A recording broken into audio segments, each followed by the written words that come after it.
lo que para los psicólogos es tan importante en la psicología? Que nosotros digamos un diván o el mueble, decimos ese mueble, vas a acostar en el mueble y tenés mueble, y me dicen muchas veces a mí, y en tu consultorio tenés mueble, ¿y dónde vas a acostar? Y puedes platicar.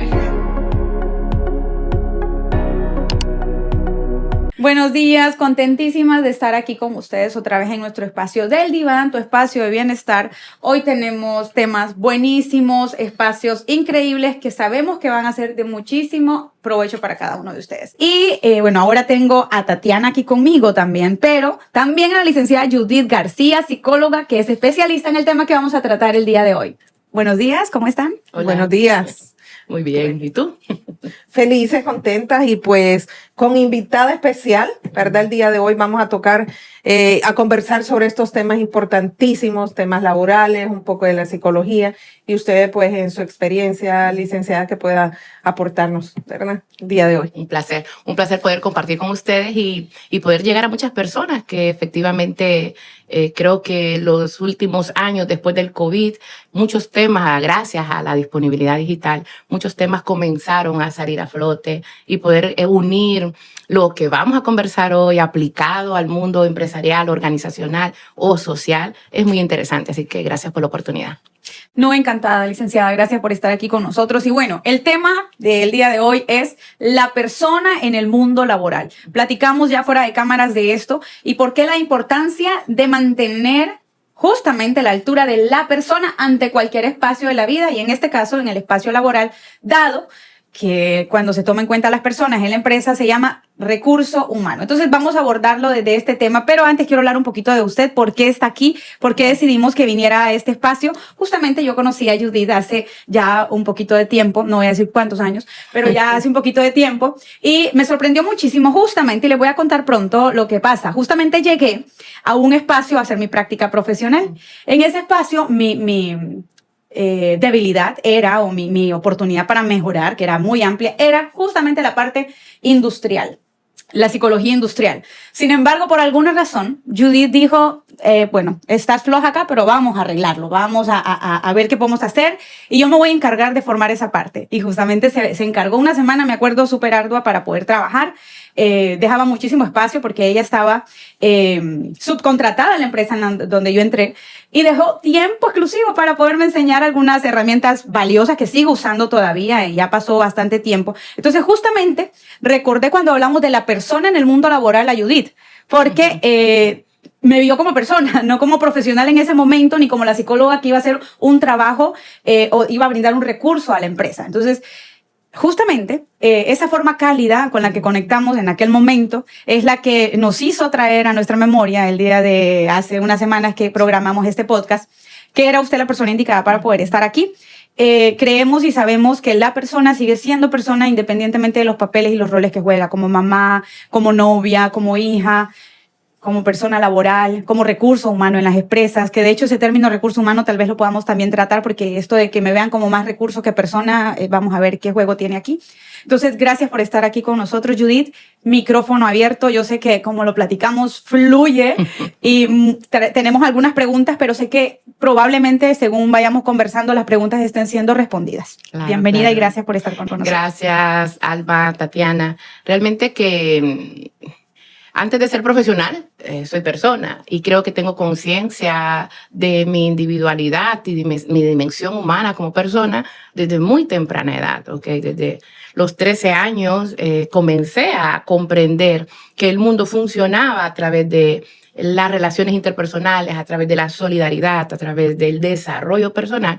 Entonces creo que cuando llego a la psicología, yo ya llego con un componente que no fue ni la universidad, que no fue ni la sociedad quien la formó, sino fue mi madre, que es el hecho de poder ver la solidaridad y cómo la calidad humana es lo que, a pesar de que hay dolor, a pesar de que hay crisis, a pesar de que hay dificultades, es la calidad humana la que puede ayudar o impulsar a un ser humano. Entonces, llegar a la psicología creo que fue un camino necesario para poder hoy estar haciendo lo que estoy haciendo, que es transformar realidades, transformar límites, movilizar bloqueos, transformar el trauma en posibilidad y en recursos, transformar el dolor en vida. Entonces, la psicología fue el camino. Por eso es que no uso títulos, por eso es que no saco mi expediente de desarrollo profesional, que es muy amplio, indiscutiblemente, sino que como si vamos a ver a la persona, pues hoy no somos licenciadas, ¿les parece? Hoy somos Alma, Tatiana y Judith, que comprendemos que el mundo empresarial se mueve más allá que procesos, estructuras y reglas. Nos encanta. De hecho, esta palabra que utilizó, la calidad. La calidad cuando hablamos de tal vez una altura profesional, pero también la calidad cuando hablamos de calidez. Claro. ¿No? La forma en la que podemos conectar. De hecho, ya muchísimas veces trabajamos este espacio donde no hay un escritorio cuando estamos con nuestro paciente, cuando estamos con nuestro compañero, donde sabemos que no vamos a ayudar, sino que vamos a acompañar. Y la forma en la que nosotros conectamos va también a impactar en la otra persona para que la otra persona pueda utilizar la herramienta que demos. Yo realmente creo que a veces damos fabulosas herramientas, pero la forma en que las entregamos a veces no conecta mucho con la persona. Ah, claro, pero es que ahí estás tocando un tema muy interesante, porque lo que permite que apliquémoslo al mundo empresarial, una competencia se desarrolle, lo que permite que un colaborador realmente logre conectar con la meta, con la tarea, con el objetivo de su puesto y con el objetivo organizacional, realmente es que quien le acompañe esté presente. Entonces, la neurociencia ha podido identificar cómo cuando una persona está presente, estamos a 20 metros de distancia, los latidos de mi corazón, cuando estoy presente, descargan ondas energéticas, que cuando el otro está frente a mí o a mi lado, es impactado, no necesariamente solo por lo que digo, claro, mi rostro cálido, mi mirada cálida, el tiempo dedicado va a ser valorado porque es lo que tangiblemente se observa, pero lo que realmente está pasando ahí es la resonancia cardíaca. 2 corazones movilizados por uno, que es el que tiene más experiencia, es el que está conectado, es el que tiene el conocimiento y no necesita ser psicólogo, solo necesita estar presente. Eso es la calidad. Que cuando yo estoy, no importa si soy gerente financiero, si soy alguien de producción, que son procesos bien mecánicos, donde hay que estar enfocado en la tarea o en el resultado financiero, no importa el rol que tenga en una compañía, soy psicólogo, soy gerente, soy jefe o soy compañero, estar presente es lo que va a crear una gran diferencia en cómo las empresas van transformando sus culturas y van humanizando los procesos de gestión gerencial, gestión empresarial, y en la actualidad ya no se habla de recursos humanos, hablamos de gestión del talento humano.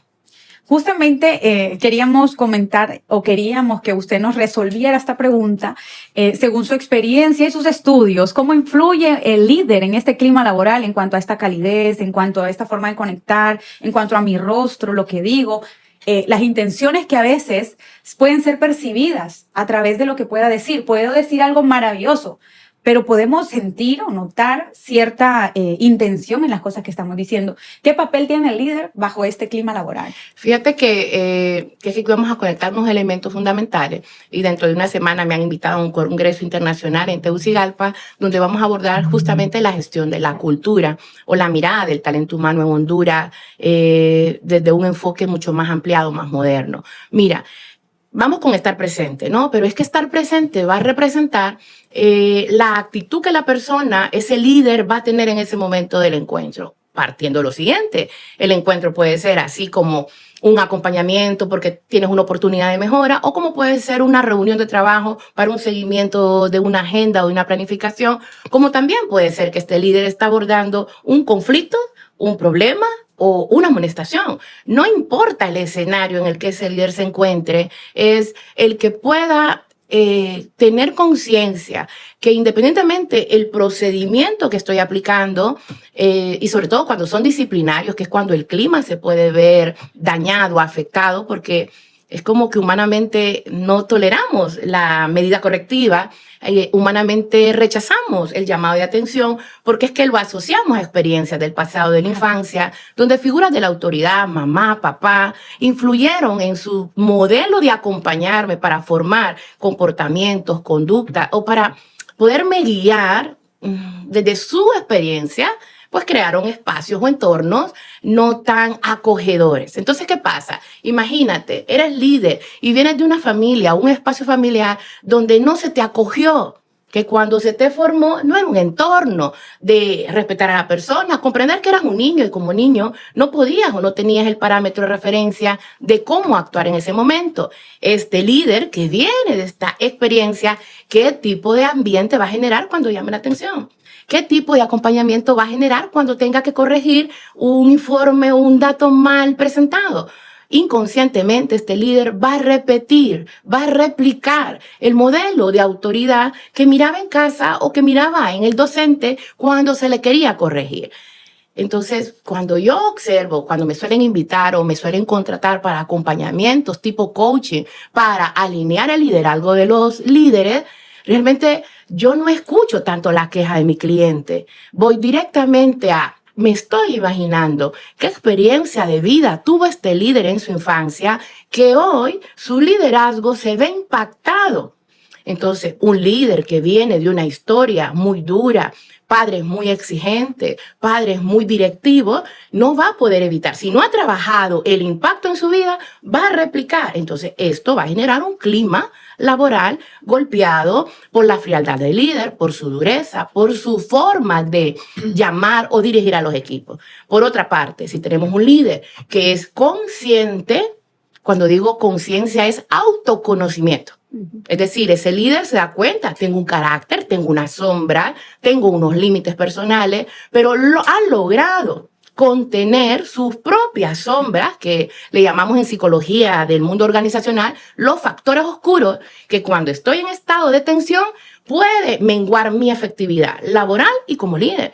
Cuando tengo la autoconciencia, aunque tenga esos factores oscuros, voy a controlar, a contener y me voy a dirigir al proceso, me voy a dirigir a la consecuencia, no me voy a dirigir a atacar a la persona. Y ahí tenemos todo un aprendizaje, cómo dar feedback constructivo para lograr alinear a los equipos a los objetivos del área. Pero viendo a la persona, yo puedo perfectamente llegar a los resultados. Pero creo que tenemos mucho ruido interno.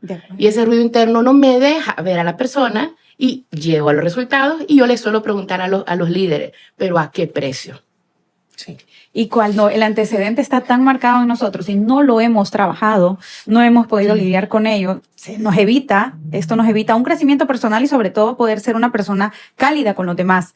Sucede que muchas veces el ruido interno de la otra persona despierta el mío. Total. Y justamente es cuando te golpeo, me golpeas, te golpeo. Entonces el ruido del otro despertó el mío. Yo creo que aquí, de hecho hay un versículo bíblico que habla de esto y dice: la blanda respuesta aplaca la ira. Y justamente en este espacio, pues no es que sencillamente siempre voy a quedarme callada, pero sí responder con la asertividad adecuada. Indiscutiblemente lo que yo pueda mostrar en mi respuesta, puedo mostrar enojo, puedo mostrar inconformidad, pero responder siempre respetando a la otra persona. Hace muy poquito estaba compartiendo con alguien y hablábamos eso de la crítica. Nosotros hemos satanizado la crítica. La crítica no es mala siempre y cuando venga de la mejor manera. Lo que es malo, creo yo, y que justamente es dañino, ofender a la otra persona. Yo no puedo criticar ofendiendo, puedo criticar sembrando de una forma adecuada y una forma cálida en estos espacios y con estas personas.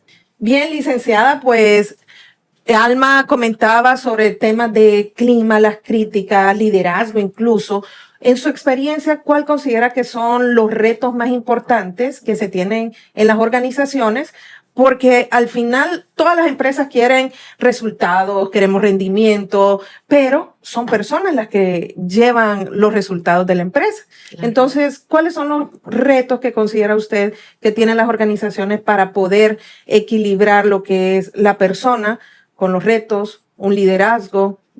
Fíjate que creo que uno de los grandes retos fundamentales que tienen las organizaciones, que tenemos, ¿verdad? También las organizaciones, es el hecho de poder comprender. Las empresas son sistemas vivos.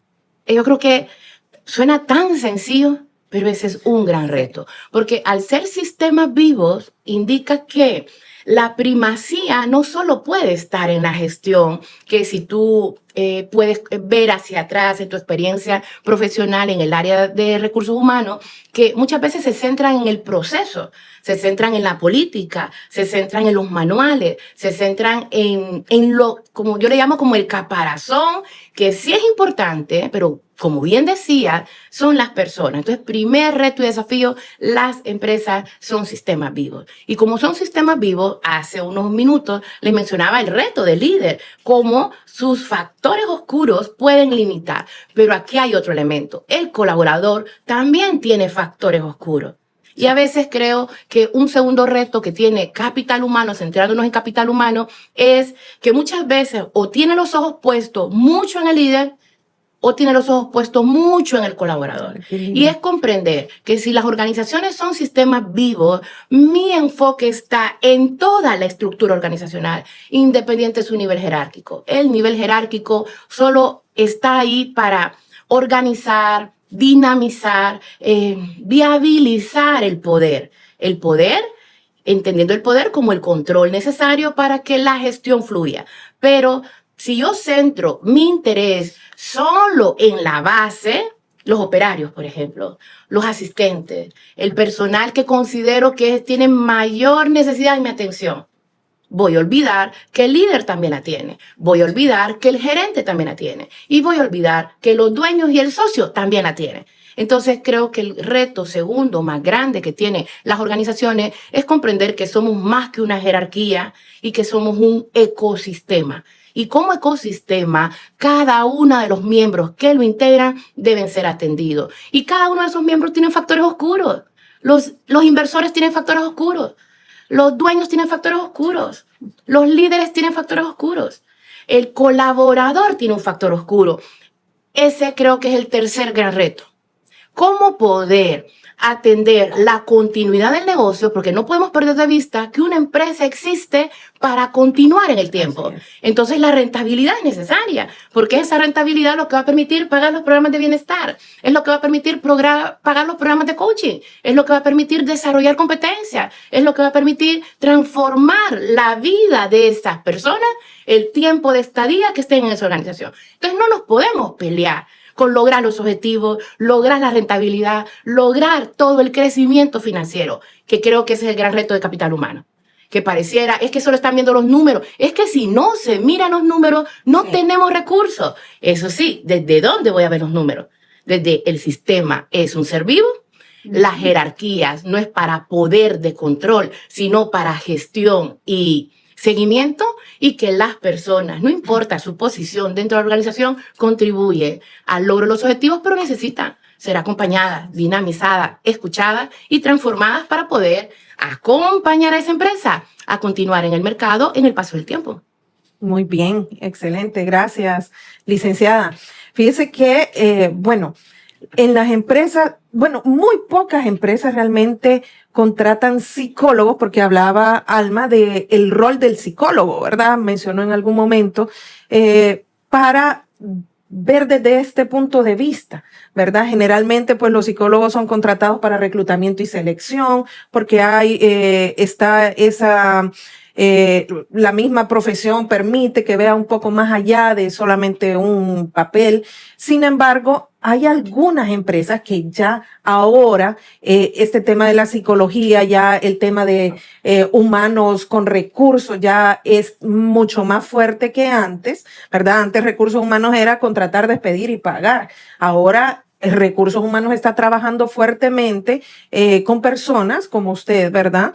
Que llegan a inyectar esta parte de humana a la empresa. Sin embargo, muy pocas tienen un psicólogo, por ejemplo, dentro de la empresa que pueda ver desde este punto de vista. Ahora, ¿cuál considera usted que es el rol? Porque sé que hay muchos colegas, incluso tengo amigos que están trabajando en recursos humanos, que de repente estamos enfrascados en un cuadrito de indicadores, rotación, capacitaciones, el ingresar al personal óptimo para el puesto idóneo, ¿verdad? Sin embargo, estamos dejando un poquito, tal vez por falta de tiempo, no es que no se quiera hacer, el hecho de poder brindarle ese servicio. Porque muchas veces, y a mí me pasó trabajando en empresas, llega el colaborador, no importa el nivel jerárquico, a buscar a recursos humanos. Fíjese que necesito ayuda con algo, pero al final llegan a desahogarse, tienen problemas y lo que quieren es ser escuchados, que les ayudemos a solucionar alguna situación. Algunas empresas tienen una clínica médica y sé que muchos médicos dicen, acá vienen los pacientes, no solamente por dolencia física, sino que hay muchos temas psicológicos. ¿Cuál considera que es el rol que un psicólogo debe tener o deberíamos de tener en las organizaciones? Fíjate que Alma comenzaba al inicio del podcast hablando un poco de tu experiencia, Alma, y como Alma decía, en ese proceso ella andaba buscando incursionar al mundo o la experiencia empresarial o industrial, y cómo es, si ella bien lo comenta, y tú no me dejas mentir, cómo nosotros seguimos el proceso. Seguimos el proceso de evaluación de competencia, seguimos el proceso de integración, seguimos el proceso de contratación, se le explicó inducción, se le explicó política, se le dio perfil de puesto. Es que es necesario hacer eso, porque ese le decía, es como el cascarón que sostiene la gestión. Pero en el proceso incluyo, creo que el reto es cómo equilibrar las cargas laborales, cómo equilibrar las funciones para que el psicólogo o el profesional que está frente, porque es que esto no es de psicólogo, es el líder de capital humano. Coincide que si es psicólogo, tiene un componente adicional y es que tiene mayor desarrollo de la comprensión del comportamiento humano y el estado psicológico del individuo. Si no es psicólogo, el gerente de capital humano, es importante incluir en las estructuras organizacionales posiciones de profesionales con psicología, pero ya no nos podemos quedar solo en la psicología. Sí. Coaching, mentores. Y desde ahí, creo que ese es el gran rol en doble vía. Si eres gerente de capital humano y eres psicólogo, tu gran reto y desafío es poder armonizar en equilibrio todos los procesos, porque los indicadores son necesarios. Esos me miden directamente clima organizacional, aunque yo no esté aplicando encuestas de clima. De acuerdo. ¿Ok? Solo el indicador de retención o rotación me da una pauta. Algo está pasando en la salud de la empresa, porque la rotación es el indicador más importante. Si es un sistema vivo y los vivos se están yendo, las personas, quiere decir que ese sistema vivo está enfermo. Algo necesito ver. Entonces, si soy psicólogo y soy gerente, soy director, el reto es cómo, a pesar de que tengo que estar monitoreando indicadores, mi mirada en el indicador tiene que ser humana. Le meto el componente estadístico, le meto el componente numérico, pero mi mirada, ¿qué hay debajo de este indicador? Aunque no esté con la persona. Claro, eso me permite poder desplegar planes de acción mucho más atinados porque tengo la mirada del comportamiento humano y comprendo que hay factores oscuros dentro de cada individuo, comprendo cómo el liderazgo influye en el clima, comprendo cómo el estado emocional de los líderes influye en lo interno. Si soy gerente de capital humano director, pero no soy psicólogo, tengo el gran reto de poder vender a los líderes, a los gerentes generales, la necesidad de incluir dentro de las organizaciones perfiles psicológicos orientados a abordaje emocional breve, orientados a coaching para bloqueos, movilizar bloqueos, y orientados a mentoría para desarrollar habilidades blandas. Ciertamente, si soy psicólogo, tengo un gran reto. Entro a las empresas, pero no soy terapeuta. Sí. A ver, y nuestras universidades nos forman mucho con mirada de diagnóstico, o nos forman mucho con mirada la pro persona, o nos forman mucho con mirada procesos terapéuticos. Las tres manejadas en desequilibrio son un peligro inminente, sí, porque no puedo montar procesos terapéuticos en la empresa, porque eso puede romper ciertos límites, pero sí puedo crear programas humanos que atiendan la integralidad de la persona, que ayuden al integrar a la persona, orientarla hacia su puesto, hacia su función principal y hacia su contribución dentro de la organización. El reto es enorme. Necesitamos abrir las puertas de la mente y salirnos de la caja. Porque si seguimos administrando al personal dentro de una caja preconcebida, las nuevas generaciones no van a encontrar lugar en las empresas. Las nuevas generaciones están rotando. Y están rotando no porque sean generación de cristal, no porque sean una generación perdida, no porque sean una generación que no tiene valores, no porque sean una generación que la tecnología las perdió. Las nuevas generaciones no están encontrando lugar en la empresa porque las empresas están perdiendo de vista que son sistemas vivos y humanos. Así es. Me encanta, me fascina, realmente se me ocurren como 1000 preguntas, pero no puedo hacer las 1000. Me gusta esta parte de cómo nos comportamos y cómo influimos. Aquí entra muchísimo lo que es el cliente interno. Nosotros a veces tenemos programas fabulosos, script de puestos, tenemos una forma de comunicarnos, palabras claves que proyectan calidez, pero afuera de la empresa. ¿Qué pasa cuando yo trabajo el cliente interno? Cuando yo puedo servir a un compañero con una sonrisa, puedo servir a un compañero con un papel, con un lápiz, resolver un conflicto que se le esté presentando, terminé mi función el día de hoy, entonces me queda un tiempo para apoyar al otro que está sumamente cargado. ¿Cómo respondemos después o cómo nos proyectamos después como empresa cuando todo está marchando bien adentro de la empresa? Y qué papel juega también eso de las capacitaciones de este organismo vivo, de esta persona que piensa, siente y habla. Entonces, ¿qué pasa con esta persona cuando tiene que callarse para poder estar tranquilo en un lugar? ¿Y qué pasa cuando no comprende muy bien un punto, pero la empresa también se dedica a enseñarle? Entonces, en resumen de mi intervención es, si podemos hablar un poquito de esto del cliente interno, que creo que ya lo abordamos como por encimita con lo que usted acaba de abordar, porque fue más profundo, pero, ¿y qué pasa con esto de capacitación al personal? ¿Qué importancia tiene? Porque es una realidad que en muchas empresas sigue siendo, y lo hablamos muy poco, sigue siendo una pérdida de tiempo la capacitación al personal, cuando sabemos las tres aquí que no es así, al contrario, es invertir un espacio poquitito y un tiempo poquitito para grandes resultados. Okay. Mira, lo que pasa es que si lo unimos, nos vamos a dar cuenta que primero estás tocando varios elementos a la vez. Cliente interno, nos referimos a orientación al servicio, y la orientación al servicio o la competencia de servicio al cliente, si la empresa no la tiene instaurada como un valor, como una competencia clave, hay dos maneras que la empresa lo puede incluir.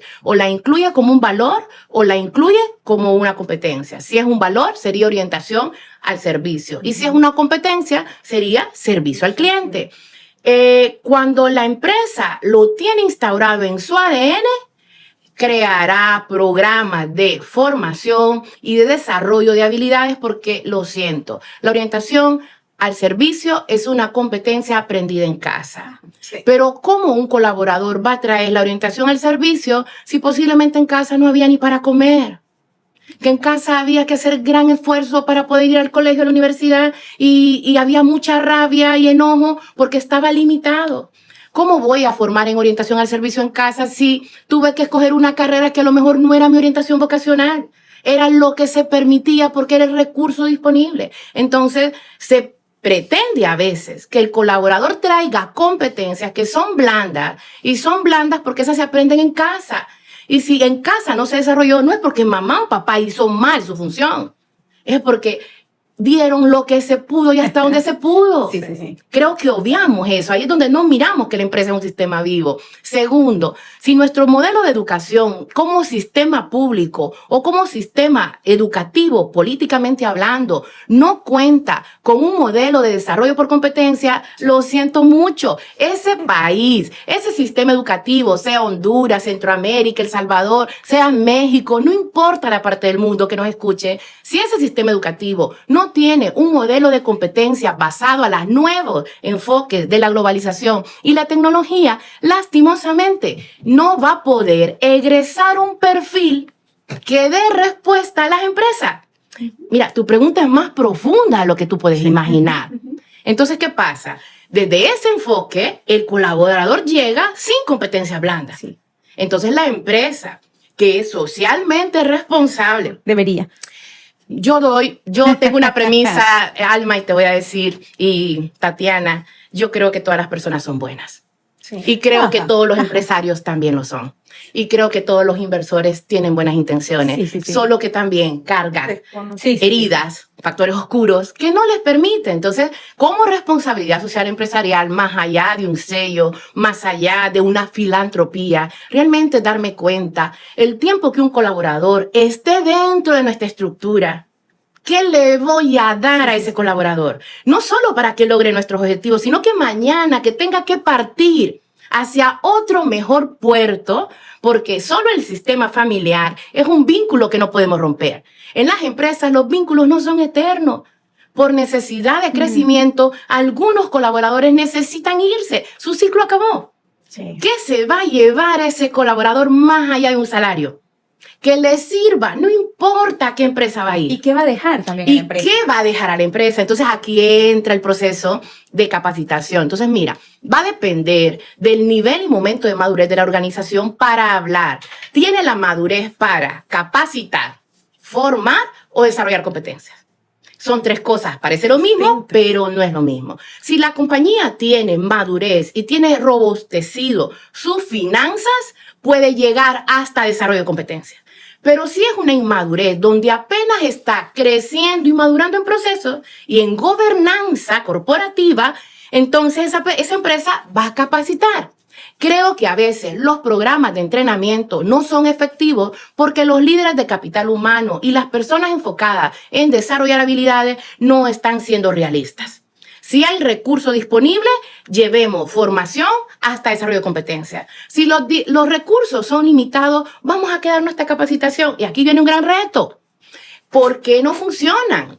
Sí, porque a veces los líderes creen que es pérdida de tiempo, pero creo que muchas veces es que el líder cree que es pérdida de tiempo porque los que estamos frente a capital humano no elegimos adecuadamente quién capacita a nuestra gente. De acuerdo, sí. Si yo no llevo a un entrenador, por muy limitado que sean mis recursos, un recurso que aporte, agregue valor, imposible que las personas evalúen o valoren como ese espacio valioso. Entonces tengo que elegir muy bien al que va al servicio y voy acompañando de acuerdo a la robustez financiera. Voy acompañando y llego hasta donde puedo.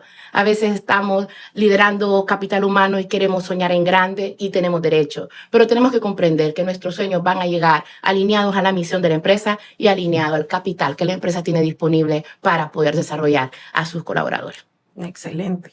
Bueno, yo quería, porque me remontó y me recordé muchas cosas con el tema, y qué excelente cuando nosotros tenemos un buen presupuesto y podemos darnos el lujo de contratar estoy pensando desde el punto de vista de como recursos humanos, Claro. de contratar un consultor que venga a ese nivel que requerimos, pero sin embargo, a veces hay empresas que quieren una capacitación porque el tiempo, ¿verdad? Que la gente, sobre todo áreas comerciales, que la gente tiene que salir a vender 1 hora en la mañana y solo 1 hora para cada grupo, y es masivo y quieren resultados ya. Claro. Yo creo que como recursos humanos tenemos que ser conscientes que si queremos algo bien hecho, así, bueno, el consultor que llegue, que tiene ese nivel, obviamente, no va a aceptar, ¿verdad? O no va a llenar esa expectativa según las empresas, porque he escuchado a veces decir, no sirvió la capacitación. Claro, pero es que usted quería solamente 5 días, o sea, 1 hora para cada grupo. Claro. Y con eso no es suficiente, hay que dar un seguimiento, incluso un diagnóstico, porque muchas veces no son acertadas las capacitaciones porque solamente un jefe dijo, no, yo creo que hay que motivar a esta gente, ok, démosles una motivacional y ya estuvo. Pero hay muchas aristas que se dejan por fuera y que de repente recursos humanos tiene que indagar un poco más, prestar el tiempo necesario para poder, si no se puede dentro de la empresa, contratar ese consultor que va a venir y le va a dar un seguimiento, medición del impacto de la capacitación. Si queríamos productividad, pues mucho más fácil porque con los indicadores se mide. Pero cuando son habilidades blandas es como un poco más difícil el medir, ¿verdad? Así por escrito, pero sí se percibe, sí se siente. Entonces, ¿qué recomienda usted a las organizaciones para que de verdad le den la importancia que tiene esto? En tu pregunta está la respuesta. Es capital humano. Uh-huh. Si capital humano está viendo tras la puerta lo que pasa en las áreas, lo siento. No va a tener la habilidad de identificar. Cuando un líder le diga, creo que el equipo ocupa una charla motivacional. Entiendo, la motivacional le va a ayudar, pero he observado a tu equipo los últimos 3 meses y me parece que lo que tu equipo necesita son habilidades para afrontar el mercado disruptivo que tenemos ahora. Lo que el equipo necesita es saber afrontar el no del cliente. Lo que el equipo necesita es saber afrontar el miedo que le da salir a la calle y enfrentarse a un no porque afuera tenemos riesgo país, la economía está limitada. La realidad social política está impulsando muchos temores o puede impulsar muchas esperanzas. Cada país va a tener su realidad política, su realidad social. Entonces, ve, si capital humano está muy lejos, va a aceptar como una verdad la opinión de ese líder. Pero si capital humano está cerca, observando, va a poder ser más atinado el proceso. Ciertamente, una recomendación organizacional, si es gerente que nos escucha, si es empresario, si es jefe, es comprender que las personas tienen muchos límites mentales y que esos límites mentales van a tener que ser gestionados a lo interno. Entonces, ¿cómo asignar presupuesto y tiempo para poder generar esos espacios de encuentro, de ir desarrollando e ir movilizando los bloqueos a los que se enfrentan los equipos día a día, minuto a minuto, ante las dificultades que se dan dentro de sus posiciones laborales? No somos estáticos. Crisis familiares, divorcios, separaciones, duelos, embarazos, pérdidas de bebé en etapa de gestación, muertes de bebé en etapa de nacimiento, Alzheimer, enfermedades de los padres. O sea, no nos damos cuenta todo lo que cargamos humanamente. Esa sería darnos cuenta que los colaboradores cargan realidades personales que no tenemos el control para evitar que eso pase. Ni ellos ni nosotros. ¿Cómo les vamos a dar recursos para que su realidad personal, que ya pesa, pueda sostenerla y pueda trabajar para contar con la economía necesaria para devolverles economía a su realidad familiar personal? Es humanizar el mundo empresarial, más allá de recursos humanos, es sistemas vivos humanos que necesitan ser vistos, escuchados y atendidos. Totalmente. Licenciada, tenemos 5 minutos para poder cerrar con el tema. No quisiera porque tomé como tanta nota, pero a mí me gustaría cerrar este espacio que me pareció muy cálido realmente. Gracias por estar con nosotros. Respondiendo tal vez, y me da muchísimo pesar que en 5 minutos lo vayamos a hacer, pero respondiendo tal vez cómo sale a relucir este bloqueo, por qué existe un bloqueo en la persona cuando está en el área laboral o si asume ese bloqueo, siendo una persona pues común en sus etapas personales. ¿Qué tipo de bloqueo existe? ¿Por qué existe este bloqueo tal vez? Y tal vez ahí hay algo de la respuesta a los traumas que también lo abordamos ya en el tema. Pero sí me gustaría cerrar así el espacio como por qué surge este bloqueo y cómo responde la persona a través de sus traumas en la empresa. Ok, voy a hacerte un comentario que te va a dar una respuesta indirecta a tu pregunta anterior. No, a mí no me da pesar que queden 5 minutos. ¿Por qué te lo digo? Porque como asesora, sí, soy consultora, soy coach, soy terapeuta, soy psicóloga, soy asesora empresarial. A veces en 20 minutos tengo que mover bloqueos. Sí. En 5 minutos puedo responder a tu pregunta y te va a dar a un montón de más. A veces no vamos a tener el tiempo, Tatiana, ni vamos a tener todos los recursos óptimos y tendré que aprender con los recursos disponibles a hacer lo posible. Entonces tengo que comprender que no todo lo voy a poder abordar. Pero no todo lo voy a poder abordar, no porque estuve distanciada de la gestión, sino porque la realidad no me lo va a permitir. Pero si estuve cercana, cálida, por resonancia cardíaca voy a transformar la vida de ese ser, que aunque lo que me está diciendo me supera, pero solo un oído inteligente y una mirada respetuosa va a darle fuerza a ese colaborador para decir, aquí vale la pena seguir. No me están resolviendo financieramente porque los colaboradores saben si las empresas tienen retos y desafíos económicos. Pero si no hay nadie viéndolo cálidamente, ese colaborador va a sentirse tratado injustamente, aún pagado por encima de la escala salarial vigente en los países. Cierto. No solo el dinero da pertenencia, es el encuentro humano. Entonces, ¿por qué las personas nos bloqueamos? Porque aquí entramos todos. Yo cada vez que entro a una compañía puedo enfrentarme, me voy a enfrentar a una cultura. ¿Qué es cultura? Es cómo se siente, cómo se vive, cómo se manejan los conflictos, cómo se comunica, cómo se administran los factores oscuros. Pero como nadie administra sus factores oscuros, hasta yo puedo encontrar un límite como asesora, porque el límite se activa por la cultura. Si yo tengo una cultura homeostática, es decir, que manejan, no son perfectas, pero manejan los conflictos, le dan oportunidad a todos para comunicarse, no se penaliza, se mira respetuosamente, aunque yo traiga muchos traumas. esa cultura cálida, no es persona, cultura cálida va a ser un terreno fértil para que yo me sienta acompañado y solo ese terreno fértil va a empezar a sanar mi trauma. Pero si yo me encuentro con una cultura que ha perdido la homeostasis y al contrario ha activado una aleostasis negativa, que es decir, no me permite adaptarme, eso es aleostasis, pero negativa, va a empezar a resurgir todo lo que cargo de fondo. ¿Y qué cargamos de fondo? Heridas de la infancia, trauma, abusos sexuales, bloqueos porque me penalizaban académicamente por no ser inteligente y sacar 100, crítica, miedo, abandono, soledad. Eso es lo que cargamos tú, vos y yo. De ahí vengo.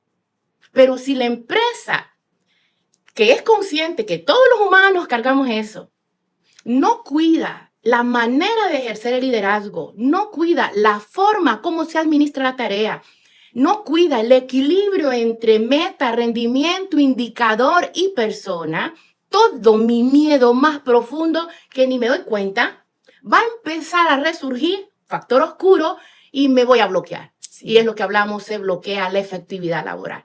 Entonces, en resumen, les puedo decir que va a depender si la cultura tiene un ambiente saludable, armónico, no perfecto, si lo resuelve, lo afronta, es coherente. Lo que dice lo vive. En esta empresa somos una familia, pero cuando hay un conflicto nadie es familia. Eso es lo que va a hacer que se active. Entonces, los traumas son bloqueos de la infancia que me corresponde a mí trabajar. Si yo quiero funcionar en una compañía, yo necesito también tener autoconocimiento personal y comenzar a tratar en medio de mis recursos las cosas que me duelen. A veces por mecanismos de defensa olvidamos lo que nos duele, pero sabemos que algo nos duele. Sí, si no le puedo poner nombre, entonces busco ayuda y le pongo nombre a lo que me duele para tener éxito profesional. Lo importante de buscar aquí. Licenciada, muchísimas gracias. Nosotros tenemos 5 preguntitas para usted. De forma personal, queremos aprender o conocer algo de Judith García en el plano personal. Claro, no sé si comenzaste a ti con las 3 primeras preguntas y yo me quedo con otras 2, las que tú quieras. A ver, 3 palabras que la describen. Pasión, transformación constante y adaptabilidad al extremo. Excelente, al extremo, me gusta, me gusta. Característica de su personalidad no negociable. Ese es fuerte, porque hacia afuera una no negociable es la transparencia en la comunicación. Para mí, yo establezco relaciones de confianza y la base de mi relación de confianza es dime toda la verdad, aunque lo que vas a decir parezca que me va a molestar. No es negociable que me ocultes la verdad, porque es que si me lo ocultas no puedo hacer mi trabajo. Ay, súper. Pero es por eso es que no es por moral, no es porque la vida tenemos que ser transparentes. No, es que si me ocultas la verdad, no puedo ayudarte. Entonces es innegociable. Si no me vas a decir la verdad como asesora, como terapeuta, como mujer, como pareja, como hermana, no voy a poder funcionar porque voy a tener un factor oscuro, voy a tener los ojos vendados, no voy a poder dar respuesta. Eso es innegociable en mis relaciones interpersonales de pareja, afectivas y empresariales. Excelente, me encanta. Y la otra, ¿para qué le gustaría tener más tiempo? Para transformar el mundo. Buenísimo, buenísimo. Para poder ayudar y transmutar tantos bloqueos que existen, no solo en Honduras, en la región, en América Latina y en el mundo. Quisiera tener tiempo para poder trascender las fronteras. Me fascina. Yo creo que aquí hay un papel bastante importante con transformar el mundo que me rodea, ¿no? El pequeño mundo que me rodea. Mi pregunta es, si tuviéramos un poder mágico, si Judith tuviera un poder mágico, ¿qué poder le gustaría tener?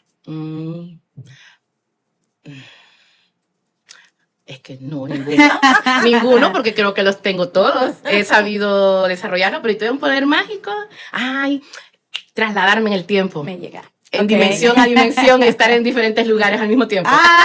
Nice. Hay una conexión por aquí aparte. Correcto. Ese poder mágico no lo tengo. Ahora quiero saber, ¿playa, bosque o casa? Playa. Ok, y si tenemos que enumerar de playa para abajo, ¿cuál enumeramos? ¿Cómo la enumeramos? Playa, bosque, casa. Buenísimo. Gracias, Judith. Un fuerte aplauso de la producción y el diván. Gracias por estar con nosotros. Qué cálida mañana. Gracias. Felices de tener este espacio. Y bueno, unos poquitos años después y seguimos aprendiendo. Sigo aprendiendo de manera muy personal y directa. Muchísimas gracias por aceptar la invitación. Sabemos que el tiempo es limitado, pero la pasión es poderosa. Y justamente Total. ese punto que dijo de su personalidad, yo creo que definió que usted estuviera con nosotros acá. Muchísimas Total. gracias. No. Gracias, gracias. Aprendimos muchísimo, así que vamos a acercarnos más. Muchas gracias a ustedes dos. Has evitado decir el tiempo, pero realmente fue hace 11 años, Alma, que te vi llegar a aspirar a hacer una práctica dentro de una empresa en la cual yo no era líder, era asesora, contratada. Tenía un tiempo limitado de permanencia y pude ver en tus ojos el brillo que todavía tienes. Y es el brillo de querer hacer algo con tu vida. Así que es un placer, 11 años después, seguir viendo el mismo brillo, aunque Podemos has ir todas cambiado y has crecido en otras áreas y tal vez eres otra persona. Pero aunque cambies como persona, lo esencial no cambia y es el brillo de los ojos. Así Qué que gracias lindo. por verte, Gracias. gracias por permitirme conocerte, Gracias. Tatiana, un espacio compartir con ustedes, muy alegre, muy contenta. Muchas gracias. Gracias.